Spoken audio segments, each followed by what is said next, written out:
Hi everyone! Magandang umaga, tanghali, hapon at gabi sa inyong lahat kung sa mampanig ng mundo kayo naroroon. Welcome to my YouTube channel. Ako nga palang muli si Lerma Novales Sarmiento, ang writer at author ng aklat na to na pinamagatang Life in 3 Parts. Ang layunin at misyon ng aklat na to ay para magbahagi ng ebanghelyo sa buong mundo para ipakilala ng Espiritu Santo na nanaan sa ating katawan na siyang totoong Diyos na buhay na may gawa ng ating buhay. At siya yung Alpha at Omega. Sa araw na to, ang topic ko ay Vice Ganda, walang moral compass, namuhay sa pagkukunwari. Una sa lahat, gusto kong ibahagi sa inyo yung mga salita at aral ni Kristo na templo ng Espiritu Santo ang katawan ng tao, at ang tao ay hindi nabubuhay dahil sa tinapay lamang.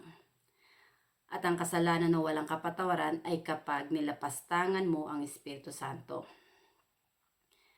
Tayong lahat ay pinahiram lang ng Espiritu Santo ng buhay para maglakbay ng pansamantala dito sa mundo. Binigyan tayo ng Espiritu Santo ng kalayaan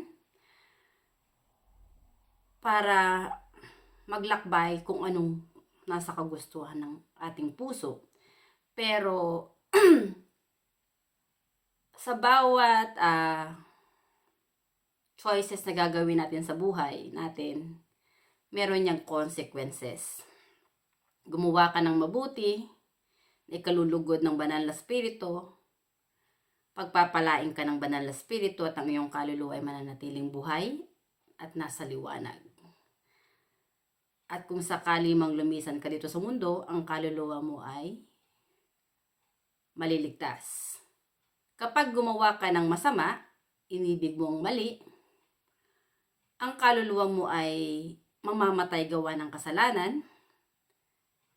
At dahil sa kasalanan, ang kaluluwa mo hindi makakapasok sa langit.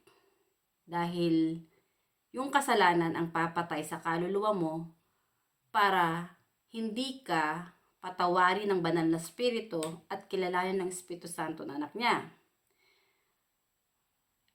Honestly, yung mga katulad ni Vice Ganda, yung mga kabaro niya, na mga bakla, o ang maging kahit yung tomboy, ay hindi yan ikinulugod ng banal na spirito dahil ang banal na spirito, ang siyang totoong Diyos na may gawa ng buhay natin, ay dalawang kasarian lang ang nilikha niya, lalaki at babae lang. Wala siyang nilikha na tomboy o bakla. Honestly, yung mga taong alam nila ang katotohanan, pero kahit nakikita nila ang katotohanan, mas pinili pa rin nilang mamuhay sa kasinungalingan, masasabi mong tinalo pa nila yung taong walang pinag-aralan. Dahil masasabi mo silang tanga. Kahit alam na nilang mali yung ginagawa nila, pilit pa rin nilang pinaniniwalaan yung mali. At sinasalungat nilang katotohanan. Honestly, ang Espiritu Santo na nanaan sa ating katawan ay ang siyang Diyos na may gawa ng buhay natin. Ang ating katawan ay hindi natin pag-aari yan ng Espiritu Santo. At ang salungatin mo ang katotohanan, ang Espiritu ng katotohanan, at piliin mo ang mamuhay sa kasinungalingan at pagkukunwari, ay nilalabag mo yung kautusan ng banal na Espiritu, at mas sinusunod mo ang kagustuhan ng demonyong si Satanas. At kahit pa sabihin mo na tumatawag ka sa Diyos, pero alam ng banal na spirito na ang iyong puso ay wala sa Kanya, kundi nandoon sa sinungaling na si Satanas na siyang Diyos ng mga sinungaling.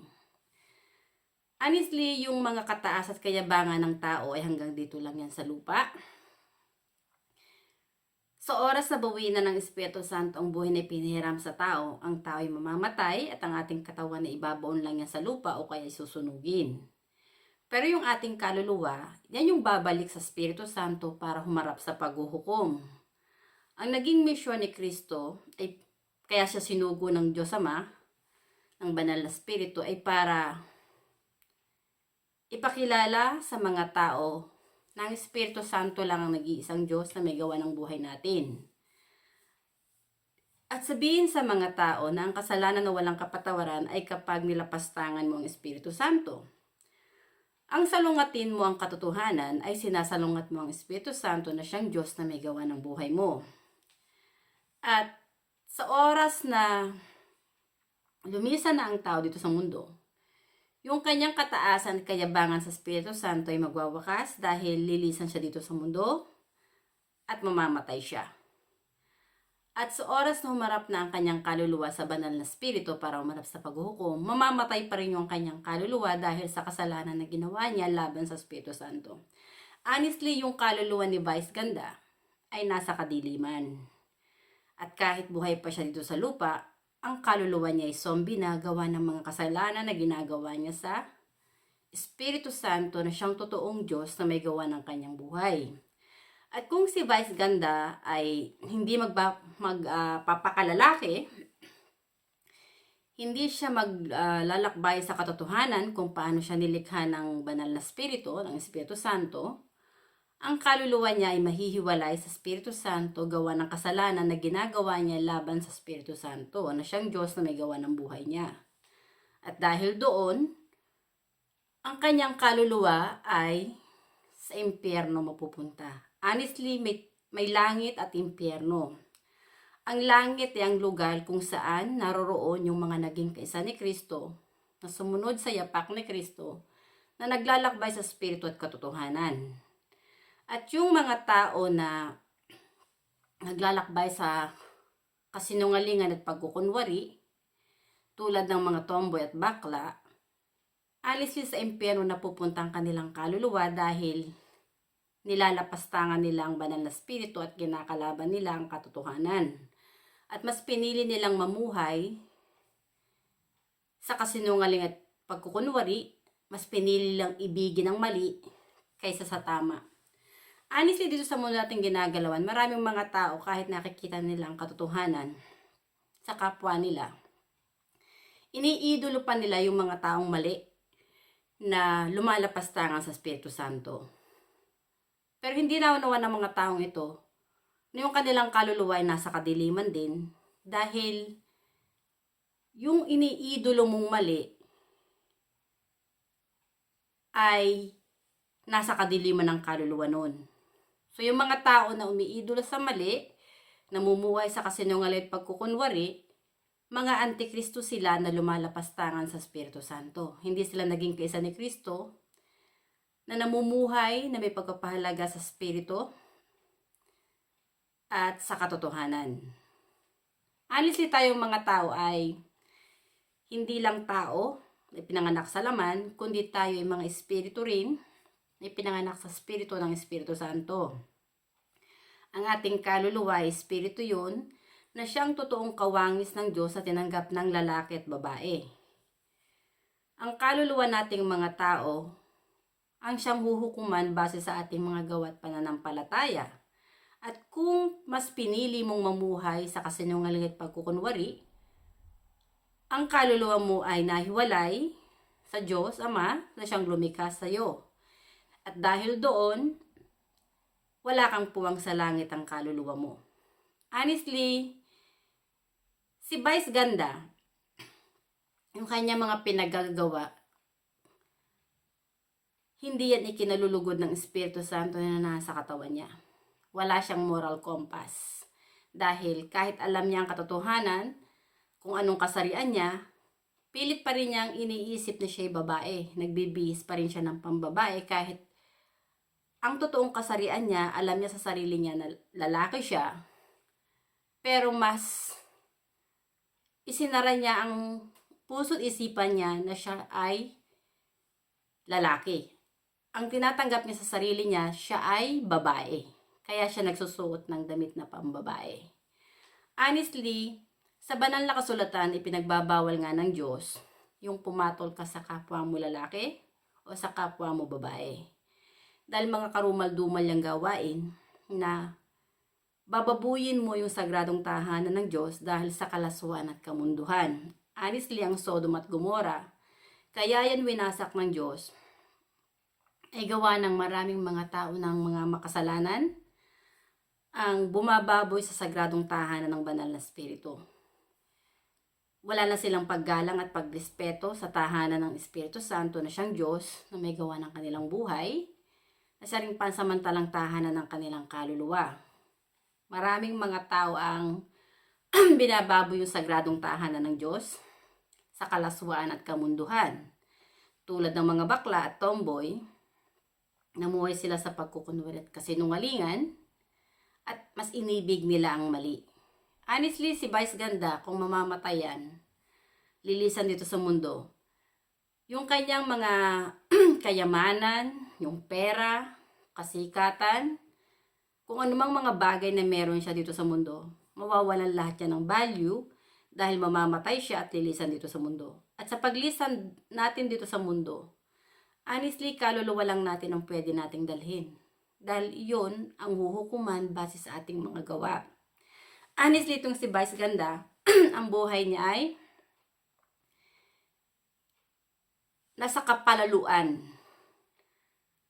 na mas iniibig niya ang mali kaysa sa katotohanan. Honestly, yung si Ayon Perez at saka si Vice Ganda, hindi kinalulugod ng banal na spirito yung kanilang mga pinagagawa. Na yung sagradong tahanan ng Diyos, ng Espiritu Santo, ibabuyin nila sa kalaswan at kamunduhan. Wala yang kapatawaran sa banal na spirito, sa Espiritu Santo, na siyang Diyos na may gawa ng buhay nating mga tao. Tayong mga tao ay umiiral dito sa mundo gawa ng presensya ng Espiritu Santo. Siya yung Diyos na nagbibigay ng buhay sa atin. At siya yung Alpha at Omega. Siya yung simula at siya rin ang katapusan. Dahil ang Espiritu Santo ang nagbibigay ng buhay sa atin. Ang ating kinabukasan ay nakasalalay sa kamay ng Espiritu Santo. Base rin sa ating mga gawa. Kung mas pinili mong mamuhay sa kasinungaling at pagkukunwari, ang kaluluwa mo ay naligaw ng landas. Dahil kalaswan at kamunduhan ang mga inibig mo dito sa mundo. Honestly, maraming mga tao ang kaluluwa ay nasa kadiliman, na kahit buhay pa sila dito sa mundo, ang kanilang kaluluwa ay zombie na. Dahil nga sa mga kalaswan at kamunduhan na ginagawa nila. At hindi lang yun, maraming mga tao yung sagradong tahanan ng Diyos, winawasak nila dahil lang sa pag-ibig nila sa pera. Yung sagradong tahanan ng Diyos, ng banal na spirito, ay minamarkahan nila ng kung ano-anong mga disenyo sa kanilang katawan. Hindi nila pinanatiling sagradong tahanan ng Espiritu Santo ang kanilang katawan. Honestly, yung sinabi ni Kristo na propesiya, kung ano magaganap sa pagdating ng Diyos, sa huling panahon ay nangyayari na sa ating mundo. At bilang isang tinawag ng banal na spirito na magsalita patungkol sa Kanya, ginigising ko lang ang diwa nyo na tayong mga tao hindi tayo nabubuhay mag-isa dito sa mundo, hindi tayo nabubuhay gawa ng mga pagkain na kinakain natin o gawa ng mga bagay na nakikita natin dito sa mundo. Ang Espiritu Santo na nasa ating katawan na hindi natin nakikita ng ating mata ay ang siyang totoong buhay, liwanag at katotohanan na siyang pinagmulan ni Kristo. Dahil yung katawan din ni Kristo ay templo ng Espiritu Santo at si Kristo ay ang bugtong na anak ng banal na Espiritu na siyang sinugo ng Espiritu Santo para magpakilala sa Kanya. Na ituro sa mga tao na ang katawan ng tao ay templo ng Espiritu Santo. Sinabi ni Kristo na ang kasalanan na walang kapatawaran ay kapag nilapastangan mo ang Espiritu Santo. At sinabi rin ni Kristo na hindi lahat ng tumatawag sa Diyos ay maliligtas. Honestly, yung mga tao na naging kaisa ni Kristo, na sa Espiritu Santo sumasampalataya at hindi sa mga ribolto, santo-santo na Diyos-Diyosan, ang kaluluwa nila ay naging kaisa ni Kristo. At yung mga tao na sumasamba sa mga ribolto, santo-santo na Diyos-Diyosan, mga antikristo sila. Yung mga tao na bumababoy sa sagradong tahanan ng Diyos gawa ng kamundo at kalaswaan, mga antikristo sila. Ang mga tao na walang takot sa Espiritu Santo, na mas pinili nilang gumawa ng masama at maglakbay na may pag-ibig sa mali kaysa sa katotohanan, ang kaluluwa nila ay nasa kadiliman. Honestly, yung mga halakhak nyo ay hanggang dito lang yan sa lupa.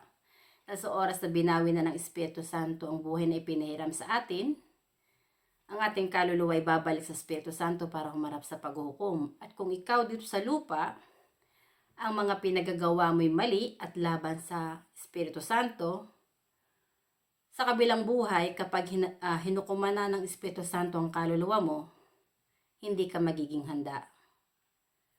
At tulad nga ng sinabi ni Kristo, ang kasalanan na walang kapatawaran ay kapag nilapastangan mo ang Espiritu Santo. Kapag binaboy mo yung sagradong tahanan ng Diyos, mas pinili mong mamuhay sa mga immoralidad na gawain tulad ng pangangalunya, pakikiapid, pagbebenta ng aliw, pangmumolestya ng kapwa mo, o kung ano-ano pa. Honestly, walang puwang ang kaluluwa mo sa langit. Ang naging misyon ni Kristo ay sundin ng banal na Espiritu, gawin ang kautusan ng Espiritu Santo na ipakilala siya na siya lang yung nag-iisang Diyos na dapat sambahin ng tao sa kanilang katawan, dahil ang Espiritu Santo ang nagbibigay ng buhay sa ating mga tao. Honestly, yung mga tao na tulad din na Charis Pempenko na naging Jake Cyrus na ngayon, na mas pinili ni Charis Pempenko na mamuhay bilang Jake Cyrus, na katulad ni Vice Ganda, namumuhay sa kasinungaling at pagkukunwari. Honestly, kaawa-awa kayo kapag lumisan na kayo dito sa mundo. Dahil ang kaluluwa nyo ay daranas ng paghihirap. Parurusahan kayo ng banal na Espiritu. Yung mga tao na kumakalaban sa banal na Espiritu, lumalapastang sa Espiritu Santo, na mas pinili nilang mamuhay sa kasinungalingan at pagkukunwari, ay nasa panig ng demonyong si Satanas. Yang si Vice Ganda at si Ayon Perez, akala nga nila yung mga pinagagawa nilang pinakikita nila sa social media na lagi silang magkakandong, na maharot itong si Vice Ganda. Akala yata ni Vice Ganda, ikinalulugod yun ng Diyos. Hindi naintindihan ni Vice Ganda na bawat pagngiti niya at pagpapashow off niya sa social media, na nakikipaglampungan siya dun sa kanyang kinakasama na si Ayon Perez, akala yata nitong baklang ito na si Vice Ganda, natutuwa ang banal na Espiritu, ang Espiritu Santo na siyang Diyos na may gawa ng buhay niya. Katulad nga ng sinabi sa banal na kasulatan, kasuklam-suklam, karubal-dumal, ang lalaki na pumapatol sa kapwa niya lalaki. Hindi yan ikinalulugod ng banal na Espiritu. Wala yang kapatawaran sa Espiritu Santo. Ako bilang isang tinawag ng Espiritu Santo na maging tagapagsalita niya, layunin ko lang gisingin ang diwa nyo na ipakita sa inyo ang katotohanan sa mga aral ni Kristo, na tayong mga tao hindi iira dito sa mundo kung walang presensya ng Espiritu Santo na nasa ating katawan. Kung kaya sinabi ni Kristo na ibigin mo ang Diyos sa iyong katawan. Dahil ang Espiritu, kapag wala na ang ating katawan, kapag wala ng Espiritu, ang tao ay namamatay at lumilisan dito sa mundo. Yung pera, mga magaganda mong gamit dito sa lupa, sapatos, alahas, sasakyan, bahay, at kung ano-ano pa. Kapag wala ng Espiritu ang katawan ng tao, nawawalan lahat yan ng value. Iiwan mo yan lahat dito. Pati yung iyong katawan. Dahil yung kaluluwa lang naman natin, ang siyang totoong kawangis ng Diyos Ama, dahil Espiritu yun. At yun ang isinalba ni Kristo para maligtas ang kaluluwa ng tao kung ang tao ay sumunod kay Kristo, na sinamba at inibig ang Espiritu Santo ng higit sa lahat. Pero kapag mas inibig mo ang pera, ang sarili mo, at ang mga karangyaan dito sa mundo, kalasuan at kamunduhan, walang puwang sa langit ang kaluluwa mo. Hindi ka magiging kaisa ni Kristo sa totoong iglesia ng Diyos na naging anak ng Diyos, dahil kinalaban mo mismo ang Diyos na lumikha sa'yo. Honestly, ang Espiritu Santo lang ang nag-iisang Diyos at amang espiritual na may gawa ng buhay ng buong sangkatauhan. Ang mga tao ang tinitingnan lang nila halos ay yung pisikal na kaanyuan. Hindi nila tinitingnan yung kaluluwa ng tao. Kung ang isang tao ba ay nagpupuri, na may pagkapahalaga sa spirito at katotohanan, o ang tao ay mas umiibig sa mali, mas pinili nilang mamuhay sa kasinungaling at pagkukunwari. Dito sa mundo, may dalawang klase nga ng espiritu na naglalaban. Ang espiritu ng katotohanan at espiritu ng kasinungalingan. Ang espiritu ng kabutihan at ang espiritu ng kasamaan. Ang espiritu ng kabutihan ay ang banal na espiritu. Yun yung Espiritu Santo na nanaan sa ating katawan. Pero kapag naging mapagmataas ka na sa banal na espiritu, naging mas inibig mo yung pride mo, sa tingin mo mas tama ka kaysa sa banal na espiritu, ang puso mo ay nasa panig ng demonyong si Satanas. Tayong mga tao, binigyan tayo ng Diyos ng konsensya. Ang konsensya, nanggaling yan, biyaya yan ng Espiritu Santo para magnilay-nilay tayo sa ating sarili, para pag-isipan kung tama ba o mali ang ating gagawin. Na yung ba'y naaayon sa kagustuhan ng Diyos Ama, ng Espiritu Santo o hindi. Ang pride, hindi yan gusto ng banal na espiritu. Kasi ang pride mayabang at papagmataas. Hindi niya tinatanggap ang katotohanan. Honestly, si Vice Ganda ay naging ma-pride sa sarili niya at mapagmataas sa banal na espiritu na siyang Diyos na may gawa ng buhay niya. Honestly, kaawa-awa ang mga katulad ni Vice Ganda kapag binawi na ng Espiritu Santo ang buhay na ipinahiram sa kanila dahil magsasaper sila sa impyerno. Doon nila pagbabayaran yung lahat ng mga kawalanghiyaan, yung mga pagsuway nila sa Espiritu Santo. Doon itinatapon ng Espiritu Santo ang kaluluwa ng mga taong lumalapastangan sa Kanya sa impyerno. At doon sa impyerno, magsasaper ka talaga doon. Gugustuhin mo mang mamatay dahil hirap na hirap ka na, pero hindi ka na mamamatay ang kaluluwa mo. Yun na yung pinakahuling destinasyon ng kaluluwa mo pagkatapos mong lumisan dito sa mundo. Dahil ang kaluluwa, espiritu yun. Namamatay lang ang kaluluwa ng tao kapag gumawa ka ng kasalanan. Dahil ang kasalanan ay kamatayan. Kaya hinihikayat ni Kristo ang mga tao na magsisi, tumalikod sa paggawa ng masama, at ibigin ng Diyos sa ating katawan.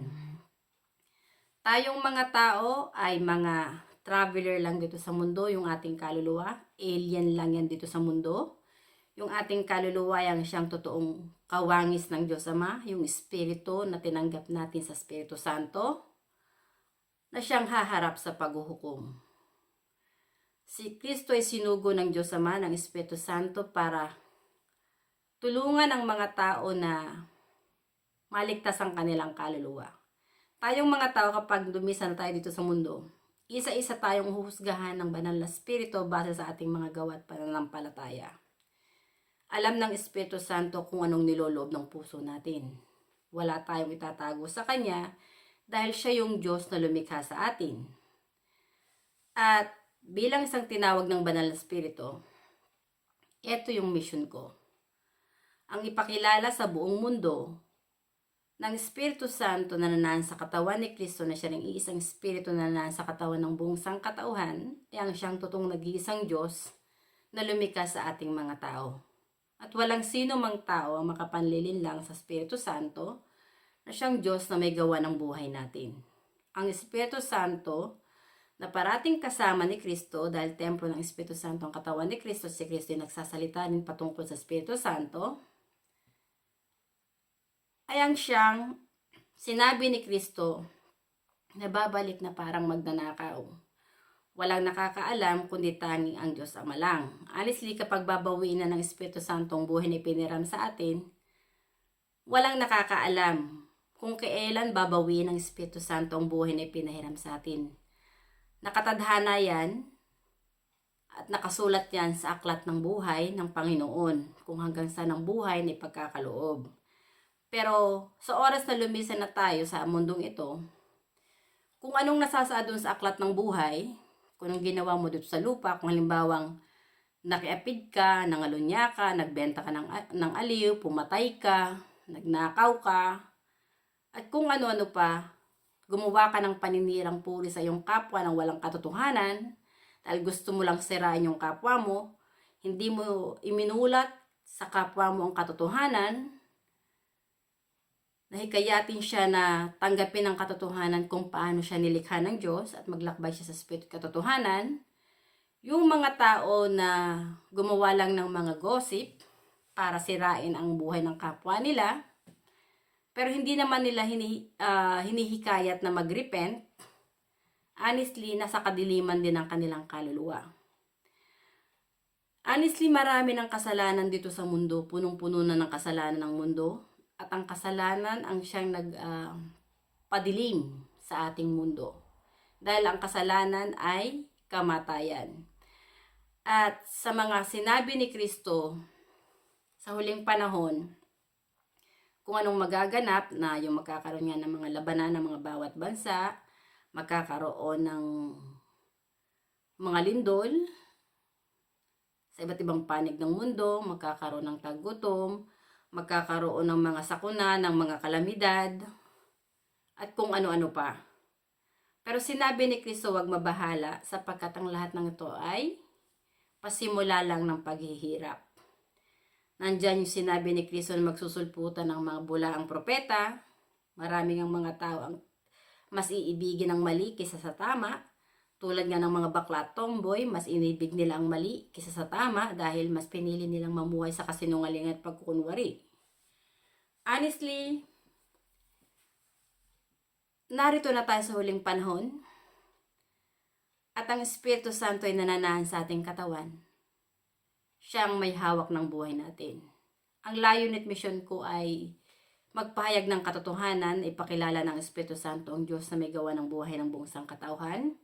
At sana tanggapin ng mga tao ang katotohanan sa mga aral ni Kristo na templo ng Espiritu Santo inyong katawan at ibigin niyo ang Espiritu Santo na higit sa lahat habang kayo naglalakbay pa dito sa mundo. Na piliin niyong mamuhay sa Espiritu at katotohanan dahil yung mga mananampalataya ng Diyos na naging kaisa ni Kristo ay yaong mga taong namumuhay sa Espiritu at katotohanan. Na umiibig sa Espiritu Santo at hindi sa mga material na bagay.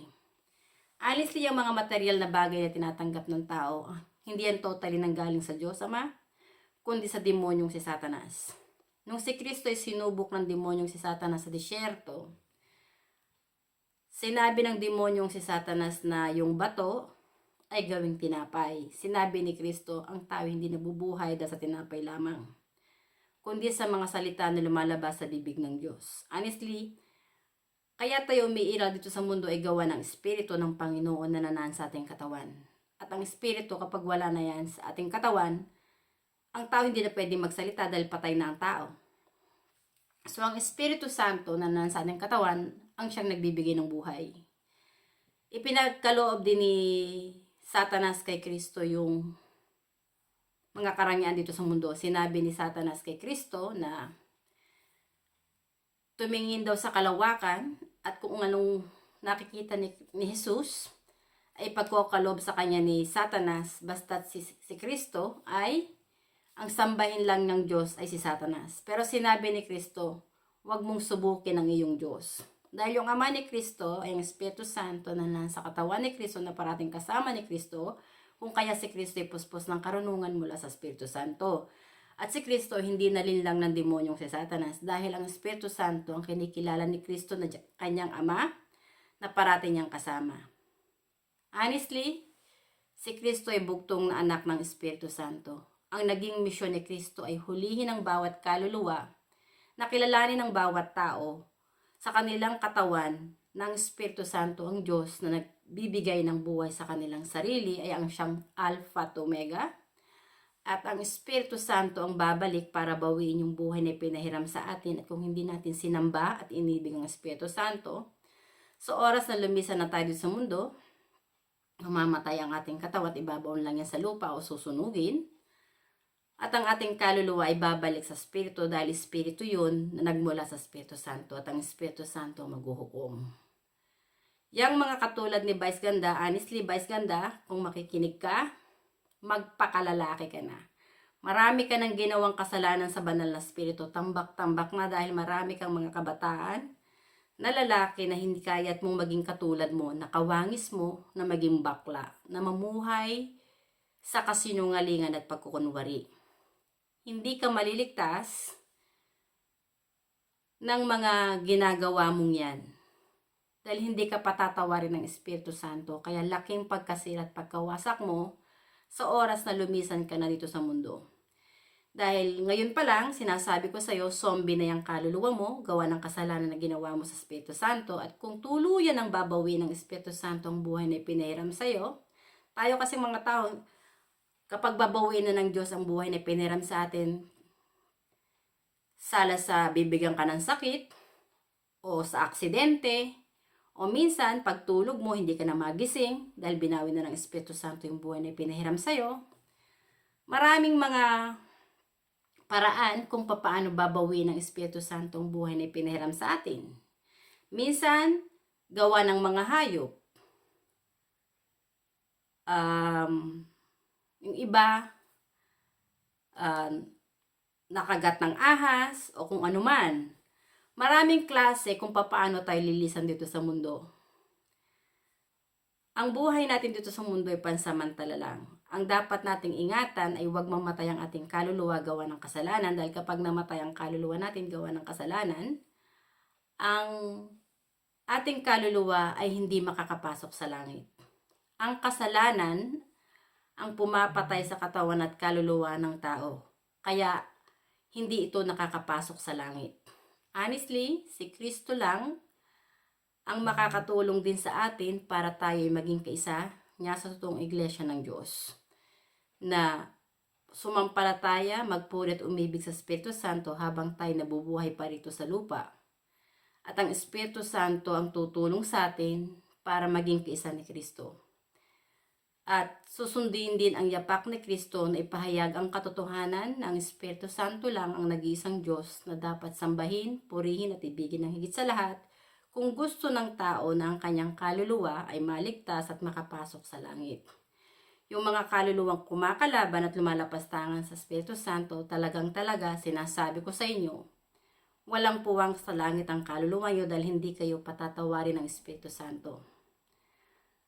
Ang Espiritu Santo ang maghuhukom sa ating kaluluwa bago pa natin marating ang huling hantungan. Dalawa ang pupuntahan ng kaluluwa, ang tao. Kung umibig ka sa Espiritu Santo at sinamba mo siya na siyang iyong Diyos Ama, na may gawa ng buhay mo, maliligtas ka at sa langit ang punta mo.